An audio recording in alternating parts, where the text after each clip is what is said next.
Missing someone. Missing someone. Missing someone. Love with all your heart. Missing someone. Love with.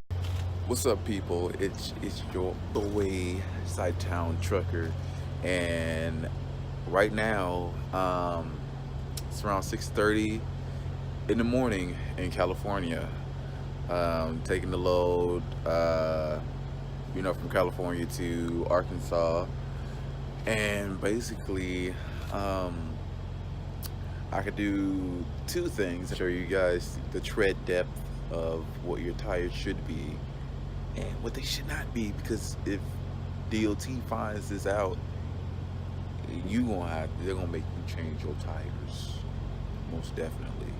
Also, I can show you the 40-foot rule, have it a little bit easier done. Since I'm in California, I mean, this is like the perfect opportunity to do so. So I'm going to go ahead and show you guys things, and also the fifth wheel. You can see the depth up in there. You can see how deep that is. Versus how deep that is. Those are mold. This man has to change his tires for right now. All of them, basically. I like that. Mine's a little more newer on all of them. So he's gonna have to change that. I'm gonna have to get more fifth wheel grease, because you can start to see the silver on there, or the metal.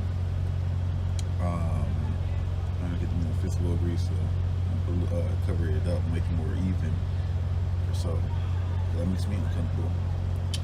Also, with this type of fifth wheel handle, some of you guys that don't know, when you pull out the arm to release your trailer, you pull it out.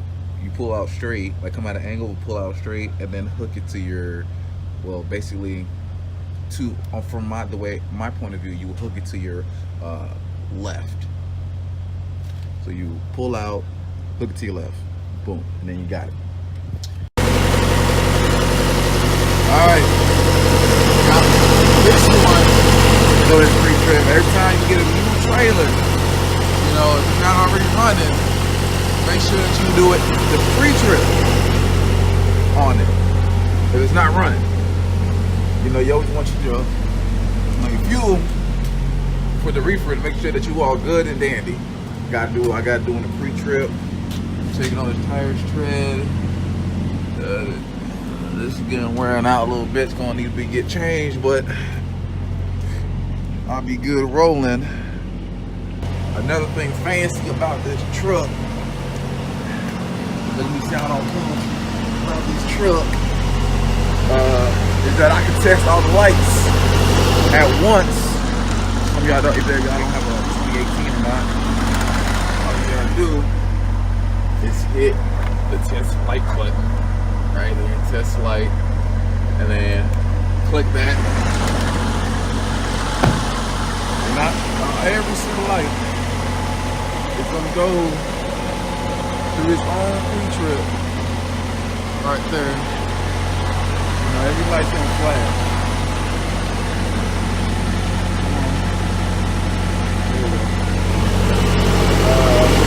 Once I connect, which I should do, once I connect to the trailer, it's gonna do the same thing. It's gonna light up, it's gonna show me what light's working or not.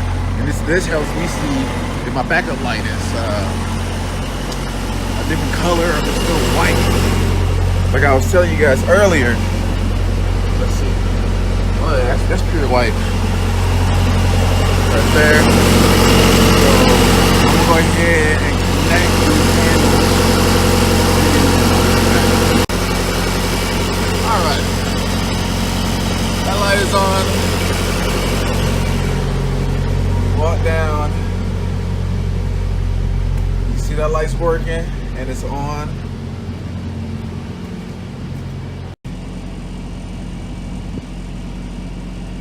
Does both sets of lights.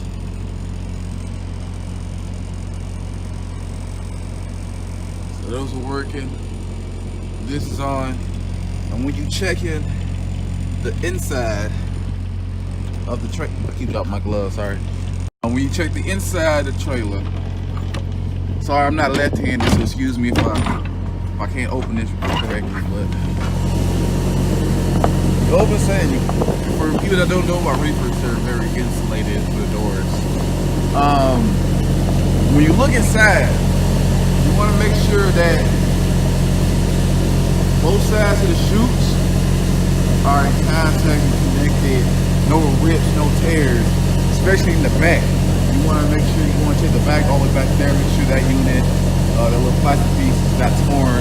From back here I can see that it's not torn or anything, but you want to make sure this whole chute is intact. You know, it's good for insulation. Especially, and what these grooves are for, so you guys didn't know, what these grooves are for is for the circulation.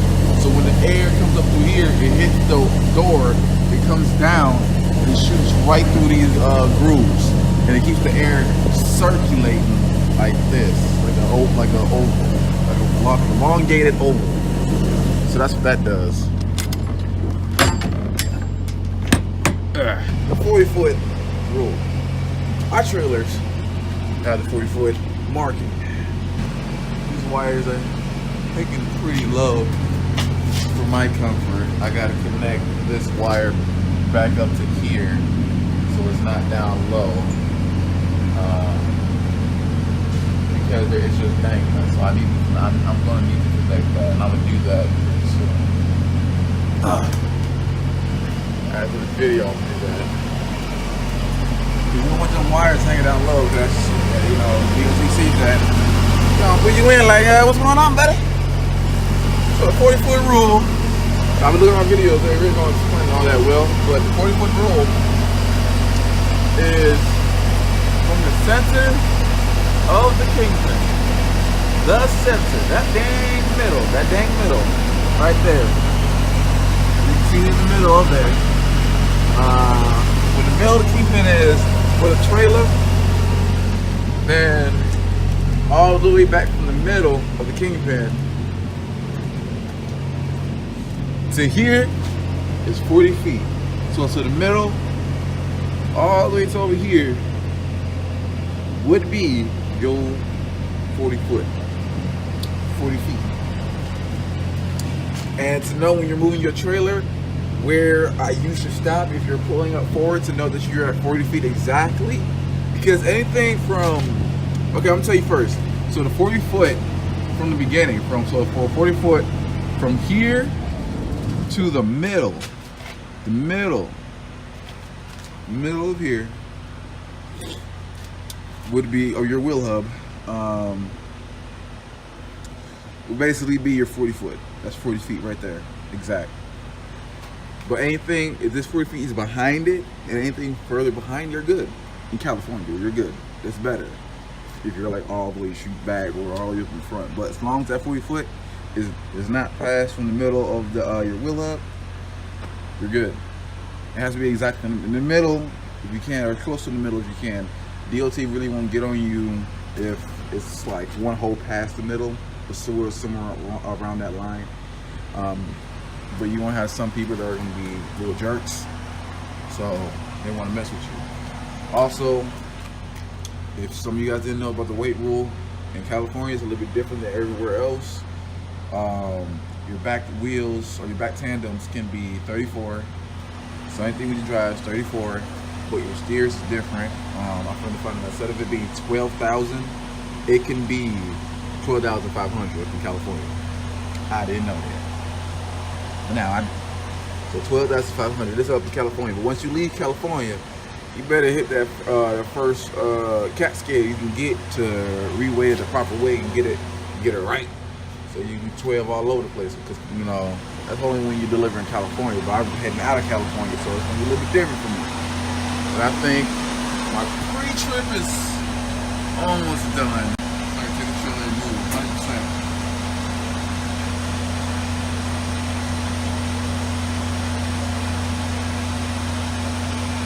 Come on now. Most likely I'm gonna end up cutting to the part where it shows. No, alright, look at that. Pre-trip completed and passed. Now I can flip this up to exit, and then the way you want to set the temperature, you click the button down multiple times, your up and down arrows multiple times, and then you gotta hit the equal button. Once you hit that equal button, then you're good. Okay, real quick guys, bada bing bada boom. So I'm here at the shipper. All right, I get here, a whole bunch of events done happened to me. Trust me, they did. Not that bad, not, you know, it's not some, you know, just stuff. So what ended up happening, so when I get here to the shipper, I signed in, I did everything else, everything was done. I think my reefer's done doing a pre-trip, and I'll tell you why that I had to do a pre-trip. So come on, I'll take y'all outside with me, actually. So the reason why I had to do a pre-trip, because my company had called me. No, it's still doing pre-trip. Okay, let me walk back. I had to walk back up in. I had to do another pre-trip again because of the fact that apparently that my reefer was giving them a code that said evaporator airflow error code 56. So they called me and they told me to hit a breakdown. I did, and basically I was telling talk to the guy in breakdown. He said I told him, like, well, I did a pre-trip earlier around 7 o'clock in the morning.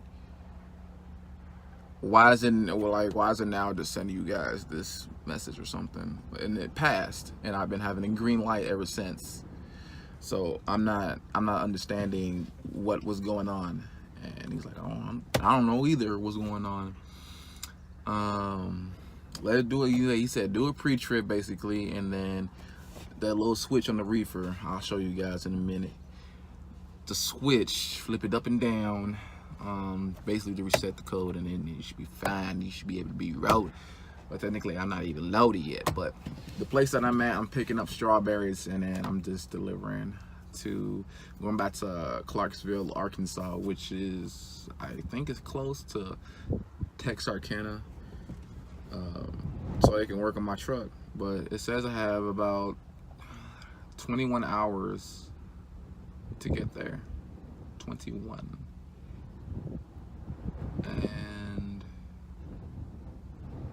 it's saying, well, basically, if I didn't have ELD, I would have made it there at 2138 or 2138 on May 14th if I didn't have ELD, which would be amazing. But I got ELD, which I don't care, you know. I don't mind ELD.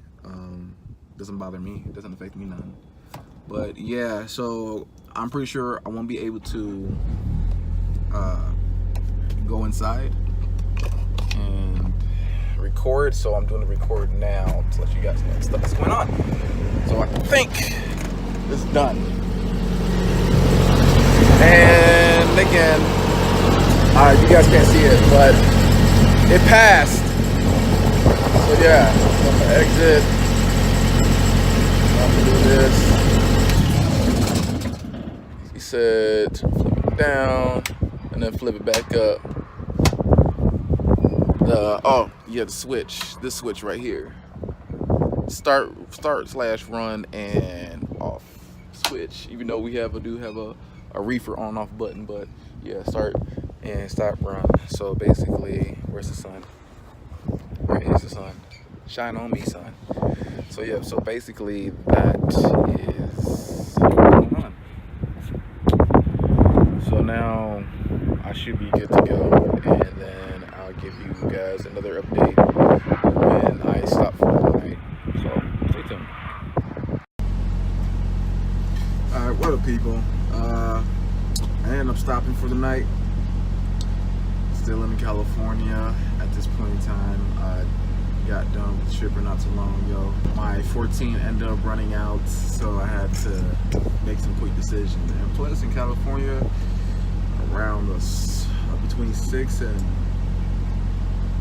4 o'clock region, that's when traffic really starts to hit.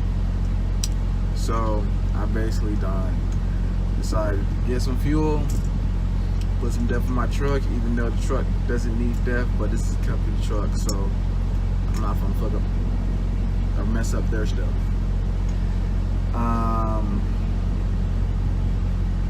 So yeah, I'm sitting here at a TA. So hopefully in the morning I can cover some miles that I practically lost dealing with the shipper.